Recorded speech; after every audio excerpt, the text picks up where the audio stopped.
안식일 문제는 역사적으로 길고 또 현재 우리 신앙생활에도 직접 연관되고 합니다. 오늘 설교 중에 몇 달력만 제가 설명하려고 하는데 오늘은 좀 거꾸로 가려고 그래요. 맨 뒤에 했던 거 이게 제가 종종 말했던 거라서 그 말의 내용이 뭔지에 대한 설명이 필요할 것 같습니다. 설교 마지막 단락이에요. 이렇습니다.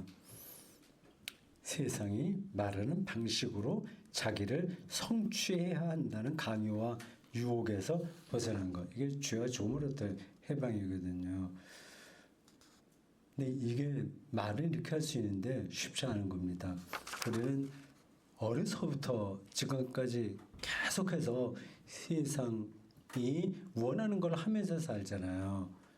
그 원하는 세상이 우리들을 강요하고 유혹하는 게 그 자체가 다 나쁘다는 뜻이 아닙니다.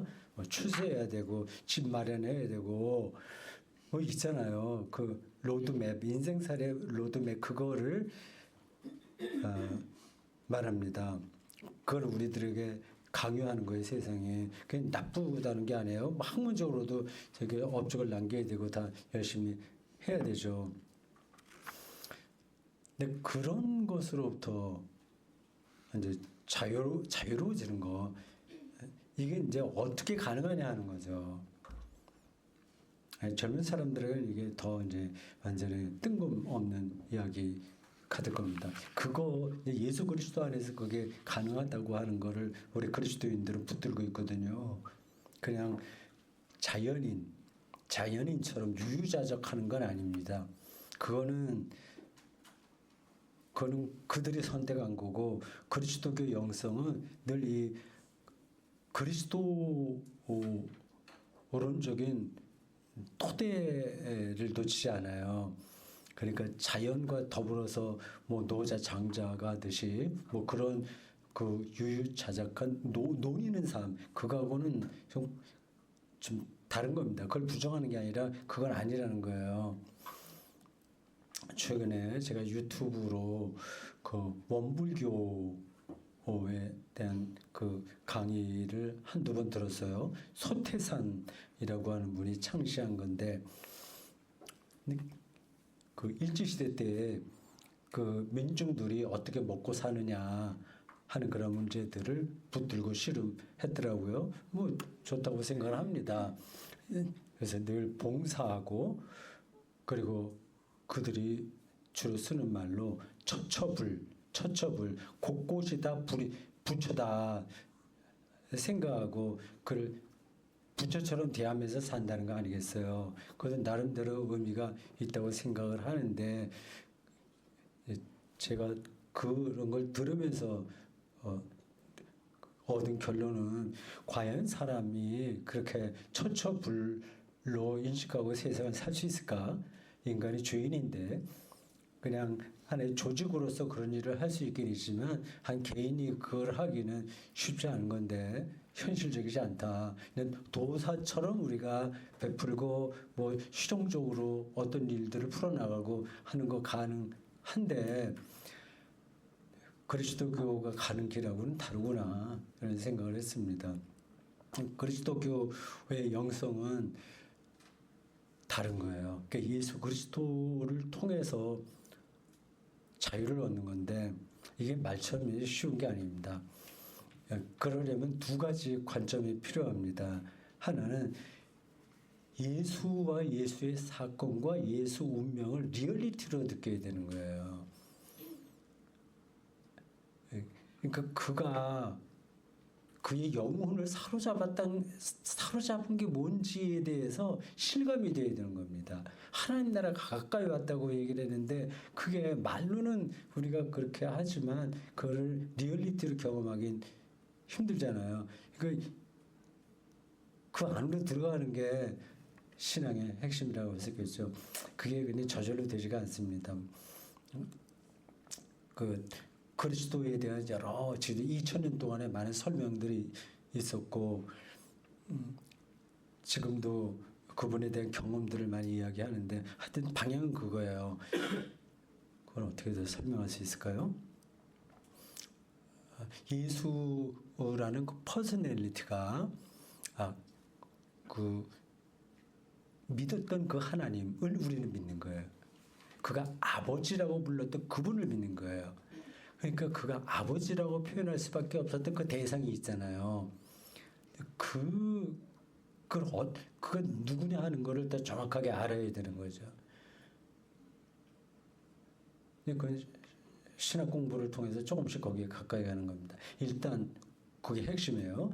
예수 그리스도에게서 벌어진 하나님의 종말론적 구원 사건을 리얼리티로 경험하는 것. 그게 있어야 우리가 이 세상이 우리에게 강요하고 유혹하는 것으로부터 자유로워진다 수 있는 거죠. 또 하나는 이 세상이 우리들에게 강요하고 유혹하는 것의 허상을 좀 뚫어봐야 됩니다. 그것도 뭐 쉽지 않죠. 이 시대가 다 글로 가는 건데 가고 있는데 혼자만 어떻게 아는 것처럼 할 수 있나요? 영끌이라는 조어에서 표현되고 있는 것처럼 젊은이들의 온통 그 영혼을 끌어모을 정도로 그 돈에 대해서 집착하고 있잖아요. 이게 시대 정신인데 여기서 벗어나기 힘듭니다. 이게 두 가지, 예수 그리스도에게서 일어난 종말론적 하나님의 구원 사건.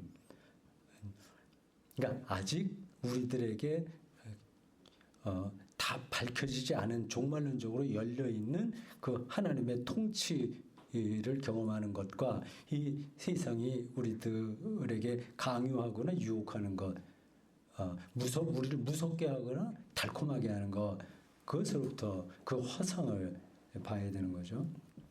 그냥 그 예를 들어서 말하면 저는 뭐 일반 직업 생활을 해보지 않았기 때문에 여러분과 달리 그게 일반 세상에서의 직업, 노동, 그게 얼마나 살벌한지는 다는 알지 못하고 약간만 압니다. 그냥 내 경우로 말하자면 꼭 내 경우라고 할 수 있을지 모르겠지만 이렇습니다. 이게 목회잖아요. 제가 하는 일은. 이것도 세속적인 유혹과 강요가 있습니다. 교회를 부흥시키지 못하면 두려운 거예요. 목사가. 그리고 그 부흥시키면 달콤한 거예요. 거기에 자유롭게 좀 힘든 겁니다. 근데 그게 허상인 거예요. 그러니까 1000명 모이는 교회 담임 목사와 제가 지난 몇십 년 동안 있었던 우리 생터교회 조금씩 모이는 교회의 담임 목사와 차이가 없다는 사실, 그걸 이제 아주 실질적으로 느껴야 되는데 그게 쉽지 않은 겁니다. 그렇게 하려면 그러니까 예배 때 여기 1000명이 모였다고 생각해 보세요. 그러나 우리 한 20-30명이 모인 여기서나 하나님 경험은 똑같잖아요. 아주 근원적인 건 똑같잖아요. 그 근원적인 것에 자기의 영혼을 맡기는 겁니다. 그러면 두려워하지 않고 유혹에 넘어가지 않는 거죠. 그건 말만 그럴듯하지 너무 관념적이다. 그게 어떻게 영향을 안 받아? 이제 거기서 이제 기독교 영성이 필요하겠죠. 이제 그거를 분별할 수 있으면 됩니다. 1000명 혹은 2000명 모이는 교회에서 멋지게 설교하고 마치면 또 많이 은혜 받았다고 하고, 그런데 이제 붕 뜨게 될 수 있어요. 그걸 제가 매도하는 뜻으로 드리는 거 아니에요. 그것에 도취하는 목회가 가능하고, 그게 아니라 예배를 예배답게 드리고 말씀과 일치되고 영이 어떻게 자기를 끌어가는지를 느끼는 그런 목회나 목사가 있는 겁니다.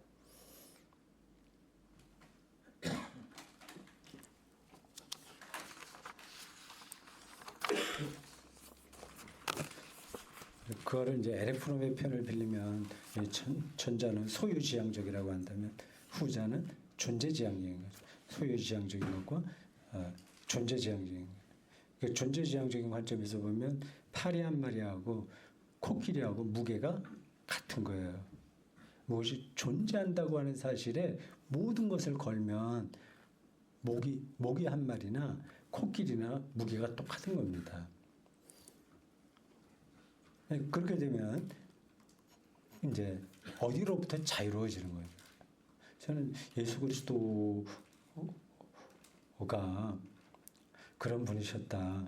그래서 하나님을 그냥 아버지라고 부를 수 있었고, 그리고 우리와 마지막까지 함께 하신다 이렇게 약속하신 거거든요. 설명이 되는지 모르겠습니다. 저도 조금 더 그런 부분들을 생각을 해야 돼요. 이렇게 나이가 들었는데도 아직 갈 길이 멉니다. 안식교회 얘기했는데 우리가 보통 이단이라고 하는 데에 속한 사람들이 다 좀 착해요. 전반적으로 보면 여호와의 증인 교도들도 착합니다. 그래서 순진하니까 이제 거기에 머물러 있는 건데 여호와의 증인도 이단 아니에요. 이게 굉장히 펼쳐져 있습니다. 스펙트럼이 기독교 많이 멀어요. 굉장히 넓어요. 통일교 같은 거는 이제 거의 가는 이단이라고 해야 되고, 제7일 안식일 예수 재림교회 이거는 거의 정통교단이라고 보면 됩니다. 그러니까 여호와의 증인도 크게 잘못된 건 없어요. 잘 모르지만 그분들이 삼위일체를 인정하지는 않을 것 같은데 하여튼 뭐 그렇습니다. 이 안식교회 얘가 그 안식일을 이제 토요일로 이제 생각하고 그때 예배를 드리는데, 앞서 제가 대구에서 설교할 때는 설교 시간에 잠깐 얘기했습니다. 그 안식 교인들이 토요 휴무가 없을 때에는 어려움을 많이 겪었어요. 회사 다니는데 쉬고 나와야 되고 뭐 그러니까요. 그리고 아이들도 학교 안 나갔습니다. 토요일은 아주 열성 골수 안식 교인들. 그래서 자기 자녀들을 삼육재단 학교에 보냈어요.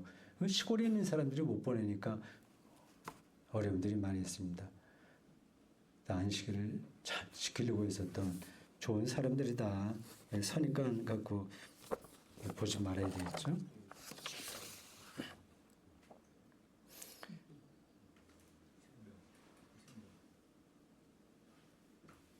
그 율법 말입니다. 늘 충돌하잖아요. 제가 뭐 설교 내가 10편을 했다고 한다면 하니까 7, 8편에는 그 율법 문제가 나올 겁니다. 율법은 그 당시에 실정법이었어요. 핵심 법이에요, 법. 이 노음, 규정, 규범인 거죠. 그게 이제 나오게 된 이유가 다 있는 겁니다. 사람을 더 사람답게 살게 하고 자연과 일치하고 어려운 사람들을 돕고 하는 데서 법이 나온 겁니다. 힘이 있는 사람들은 법이 없어도 자기 방어를 할 수 있어요. 힘이 없는 사람들은 자기 방어를 못하니까 법적으로 그들을 도우려고 한 겁니다. 그러니까 율법은 굉장히 중요한 거죠. 근데 율법이 교조화되어서 오히려 어려운 사람들이 더 그 율법으로 인해서 힘들어지는 어처구니 없는 일들이 벌어지고 있습니다. 근데 우리나라 교회에서의 신앙생활이 상당한 부분에서 율법적입니다. 복음으로 시작했는데 복음이 율법이 되어버린 거예요. 뭐 일일이 설명하지 않겠어요? 성수주일도 그렇고 우리 신자들의 머릿속에 그렇게 각인되어 있는 겁니다. 지켜야지, 뭐 지켜야지. 그러니까 자유로운 게 아니라 오히려 두려운 거죠, 신앙생활이. 그래서 그게 조금 더 나가면 심리적으로 병이 듭니다. 무서운 거예요. 근데 내가 하나님께 벌 받으리라 하는 거 아닌가? 또 예를 들자면 암에 걸렸다 그러면 하나님께서 나를 치신 건가? 내가 뭘 잘못했지? 이런 식으로 이 심리가 작동하게 됩니다. 그건 자유로운 게 아닌 거죠. 수고하고 무거운 짐진 자들아 내가 너희를 내게로 오라 내가 너희를 쉬게 하리라. 뭐 그 말씀 앞에서 인용을 했습니다. 근데 그거는 인생살이의 어려운 문제들을 해결해 준다는 게 아니에요. 어떻게 예수님 앞에 간다고 해서 인생 문제가 해결되겠습니까? 그건 그냥 우리가 안고 살아야 됩니다. 또 운이 나쁘면 뭐 가족들에게도 어려운 일도 많고 자녀들에게도 이상한 일도 벌어지고 뭐 그런 건 다 감수를 해야 되죠. 그건 해결해 준다는 게 아니라 율법이라는 법으로부터 우리를 자유롭게 하신다는 얘기예요. 그러니까 율법은 실정법이기도 하고요. 이 세상의 가치관이기도 합니다. 거기로부터 자유로워지면 안식이 주어지겠죠. 성소주의가 11조 이게 한국교회 율법으로 작동하고 있습니다.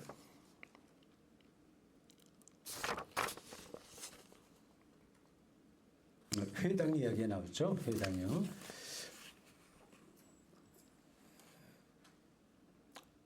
시나고그라고 하는 유대인 그 종교 집회하는 장소입니다. 뭐 제사를 드리는 건 아니고 그냥 찬양하고 기도하는 그런 장소입니다. 근데 이 회당과 그리스도교와의 그 관계가 특별합니다. 제가 다른 데도 말씀드렸는데 예수님도 처음에 다 회당 가셨어요. 예수님이 십자가에 달려 돌아가신 다음에도 초기 그리스도인들은 다 회당 신자였습니다. 근데 어느 때 이제 회당으로부터 축출되는 거죠. 그래서 이 회당은 우리 그리스도교 신앙의 영적인 고향이면서도 또 좀 한계가 있는 좀 갈등이 있는 그런 종교 집단의 종교 장소입니다.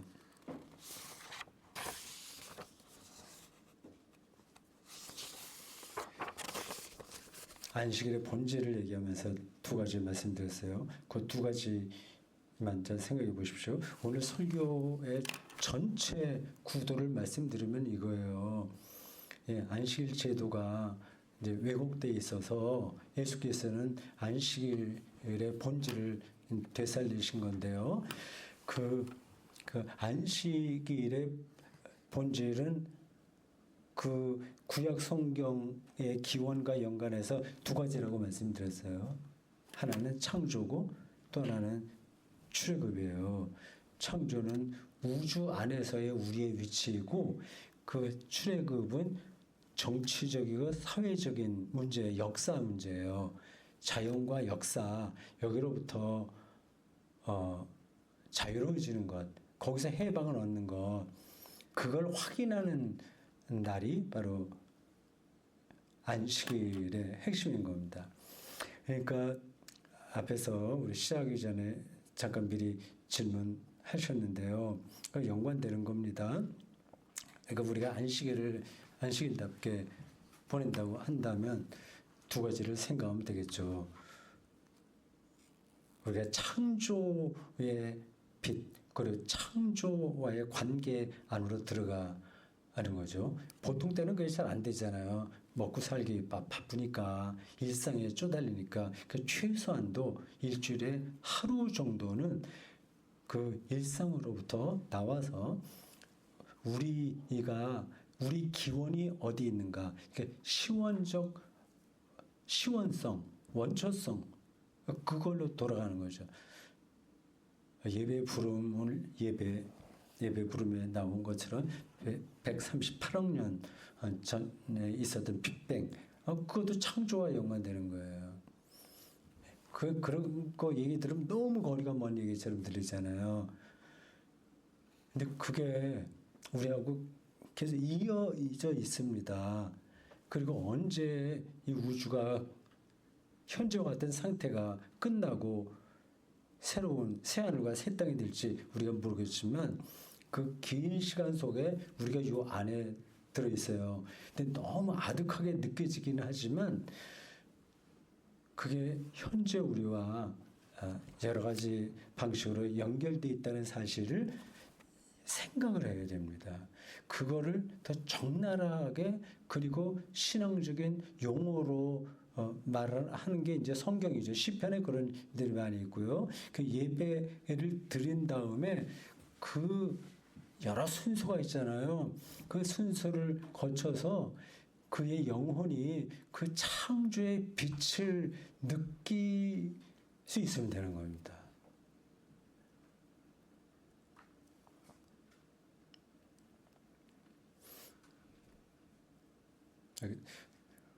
그리고 출애굽인 거죠. 자유를 얻는 거죠. 이 두 가지를 안식일의 본질로 말씀드렸고, 지금 설교의 전체 구도를 말씀드린 거예요. 그게 기본 바탕이 되면서 이제 그 안식일에 대한 개념을 말씀드린 거고, 그게 예수에게서 완성되었다. 현재 설교 결론에 말씀드린 겁니다. 예수에게서 어떻게 창조의 빛이 완성되었고, 예수에게서 어떻게 출애굽의 역사적 사건이 완성됐냐 하는 것을 제가 지금 자세하게 설명하지는 않겠습니다. 그걸 전제할 때 예수님이 이제 우리 쉼의 안식의 근거라고 하는 거죠. 이렇게 좀 간단하게 설명할 수 있습니다. 결국 창조 문제는 생명을 얻는 거 아니겠어요? 그러니까 예수 그리스도를 통해서 우리가 생명을 얻는다면 이미 그것이 창조 사건의 바탕이 되는 겁니다. 그래서 요한복음 1장 1절에 태초에 말씀이 계시니라 이렇게 돼 있잖아요. 그게 참 놀라운 겁니다. 요한복음 기자가 이 태초 138억 년 전, 그 구체적으로 그 횟수야 생각하지 않았겠지만, 그 시원적 그 세계에 이미 로고스로서 예수가 존재했다고 하는 것은, 이건 이론적으로는 말이 안 되는 거죠. 그러나, 영적인 깊이에서는 말이 되는 겁니다. 왜 말이 되냐 하면, 그 창조가 하나님의 선하심을 드러내는 거고 인간의 구원을 말하는 거기 때문에 예수를 통해서 자기가 구원받았다는 사실을, 그러니까 창조가 완성되어 있다는 사실을, 자기가 안식의 깊이로 들어갔다는 사실을 깨달았기에 예수를 태초에 있었던 로고스다 이렇게 고백할 수 있었던 거예요. 그러니까 시각의 문제예요. 시각. 그럼 어떻게 바라보느냐 하는 겁니다. 근데 그 시각이 없으면 성경은 잘 들어오지 않습니다.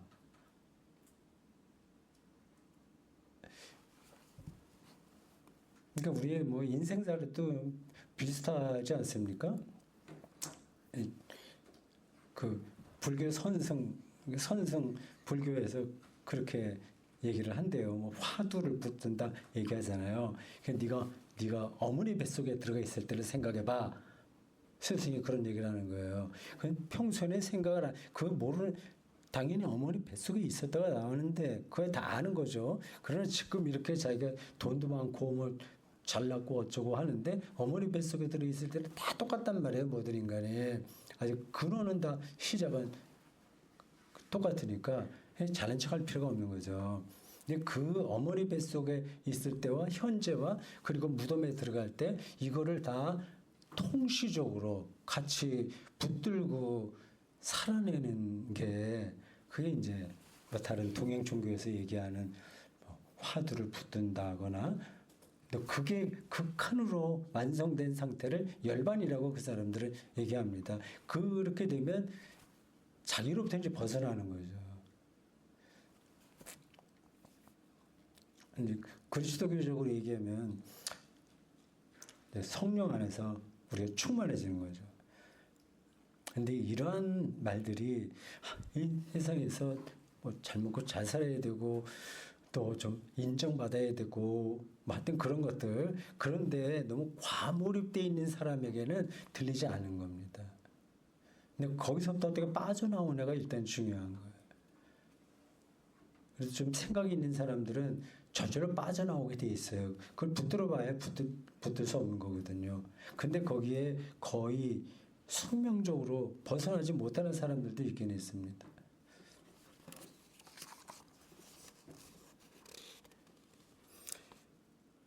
안식일, 그게 대단히 유대인들의 역사에서 중요했다고 말씀을 드렸는데 조금 보충하면 이렇습니다. 설교 시간에 한마디 하긴 한 겁니다.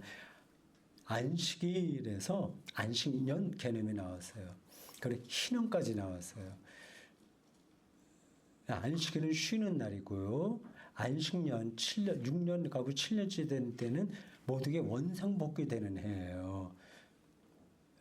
남에게 땅을 샀다면 어쨌든 뭐 빼앗든지 사든지 하여튼 그건 주인에게 돌려주는 거를 그 안식년이라고 유대인들은 생각했습니다. 그렇게 해야 된다고 생각을 했어요.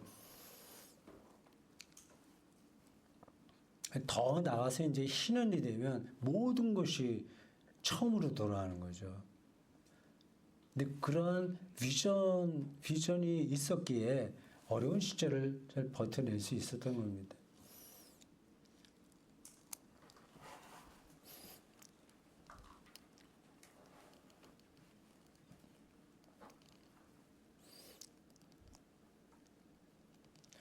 그 안식년 제도가 성경에 있긴 있는데 실제로 실행되는지는 정확하진 않습니다. 근데 그런 꿈을 그들이 갖고 있었던 거죠. 그런 꿈은 소중한 겁니다. 지금도 전 세계 나라가 부자는 너무 부자고 가난한 나라는 너무 가난하고 그러니까 안식년이나 희년이라는 개념에서 보면 이게 다시 원래로 돌아가야 되는 거예요. 어머니 뱃속에 있는 것처럼 다 그 상태로 회복시켜야 되는 겁니다. 근데 그 뭐 어디 하나요? 그렇게 하나요? 뭐 그건 안 되죠. 그 안식년 이게 이제 인간관계에서만이 아니라 생태하고도 연관이 되는 겁니다. 그러니까 밭도 쉬어야 돼요. 쉼. 이런 그 안식년 개념을 현대 사회에서도 정말 눈여겨봐야 됩니다. 우리는 쉬는 거를 못하니까 밭을 계속 갖고 와야 되니까요. 그리고 양계를 한다고 하더라도 하여튼 많이 생산해야 되니까 쉬지를 못하게 하는 겁니다. 근데 이게 전부 다 우리가 하나님 안에서 하나라는 사실을 본다면 양계, 돼지, 목축 이런 데서 그들을 좁은 공간 아래 틀에다 넣고 그냥 기계처럼 그거를 상품을 만들듯이 하는 거는 결국은 인간의 자기 살을 자기 먹는 거하고 똑같은 겁니다.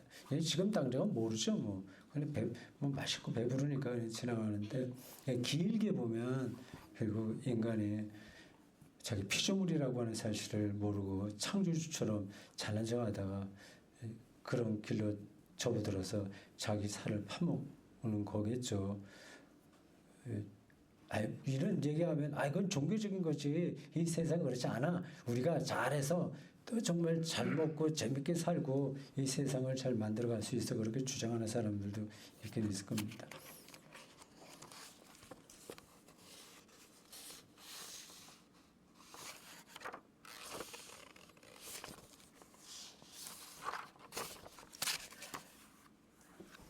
여기까지 하겠습니다. 질문 있으면 제가 받도록 하겠어요. 고맙습니다.